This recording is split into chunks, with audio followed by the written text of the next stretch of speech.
বিশ্ব রাজনীতিতে নতুন আলোচনার জন্ম দিয়েছে যুক্তরাষ্ট্র ও সৌদি আরবের ঐতিহাসিক পরমাণু সহযোগিতা চুক্তি।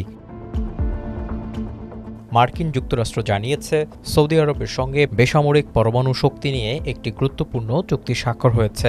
এই চুক্তির আওতায় সৌদি আরব মার্কিন প্রযুক্তি ব্যবহার করে পরমাণু বিদ্যুৎ কেন্দ্র নির্মাণ করতে পারবে। চুক্তির সবচেয়ে আলোচিত বিষয় হল এতে ইউরেনিয়াম সমৃদ্ধকরণ এবং পারমাণবিক বর্জ্য পুনঃপ্রক্রিয়াকরণের সুযোগের বিষয়ও রয়েছে। আর এখানেই তৈরি হয়েছে আন্তর্জাতিক মহলের উদ্বেগ। যুক্তরাষ্ট্র বলছে, এই সহযোগিতা শান্তিপূর্ণ জ্বালানি ব্যবহারের জন্য এবং এটি পারমাণবিক অস্ত্র বিস্তার রোধের নিয়ম মেনেই করা হয়েছে। তবে অনেক বিশ্লেষকের আশঙ্কা, এই সিদ্ধান্ত মধ্যপ্রাচ্যে নতুন করে পারমাণবিক প্রতিযোগিতা তৈরি করতে পারে। সৌদি আরবের দাবি, তাদের লক্ষ্য হল তেলের ওপর নির্ভরতা কমানো, বিদ্যুৎ উৎপাদন বাড়ানো এবং আধুনিক জ্বালানি খাত গড়ে তোলা।